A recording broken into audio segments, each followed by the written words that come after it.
Stop treating your fund accounts as gods. मैंने बहुत सारे लोगों को देखा है कि जब भी वो फंड अकाउंट या प्रोफर्म्स के अंदर ट्रेड कर रहे होते हैं, अगर उनसे वो पे आउट लेने का ब्रीच हो जाता है, तो वो अपनी ट्रेडिंग साइकोलॉजी भी खराब करते हैं और आगे और अकाउंट भी पास नहीं कर पाते हैं।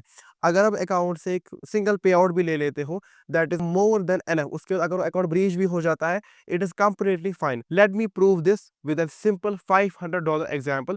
Assuming most of the performers कि 100K का जो प्राइस होता है वो $500 के आसपास ही होता है।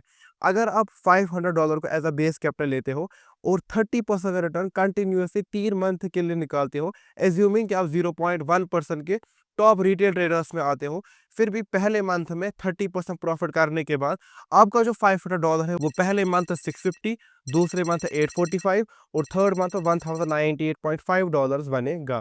थर्ड मंथ में आपका जो कैपिटल है वो 100% का रिटर्न देगा।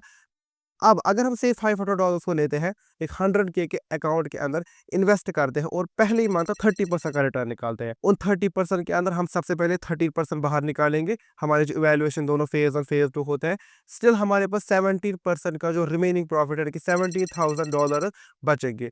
अब मोस्ट ऑफ द लोगों का अगर वो लाइव अकाउंट के अंदर $500 को $17,000 बनाने की कोशिश करेंगे, मोस्ट ऑफ द जो लोग हैं वो अपने अकाउंट को ब्लो करेंगे। लेकिन अगर आप एक प्रॉफिटेबल ट्रेडर हो, एक स्किल्ड ट्रेडर हो, तो प्रो फर्म से बेहतर चीज आपके लिए कोई भी नहीं हो सकती।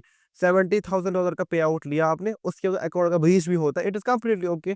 उसी सेम पे आउट से और 10 अकाउंट ले लो, 10 से 20 अकाउंट ले लो और यही साइकिल कंटिन्यू रिपीट करते जाओ। अगर आप इस अप्रोच के साथ प्रो फर्म्स के अंदर काम करते हो, मैं आपको गारंटी देता हूँ आप प्रो फर्म से अच्छा खासा पैसा जो बना सकते हो। हर एक ट्रेडर कभी ना कभी लाइव अकाउंट पे शिफ्ट करता है फ्रॉम द प्रॉप अकाउंट, लेकिन प्रो फर्म सबसे बेस्ट स्टेपिंग स्टोन हो सकता है आपके लिए एज अ ट्रेडर, बिकॉज सबके पास 5,000, 10,000, 100,000, 200,000, 1 मिलियन, 99.99% लोगों के लिए इतना बेस कैपिटल नहीं होगा। आप प्रो फर्म को as a best stepping stone ले सकते हो।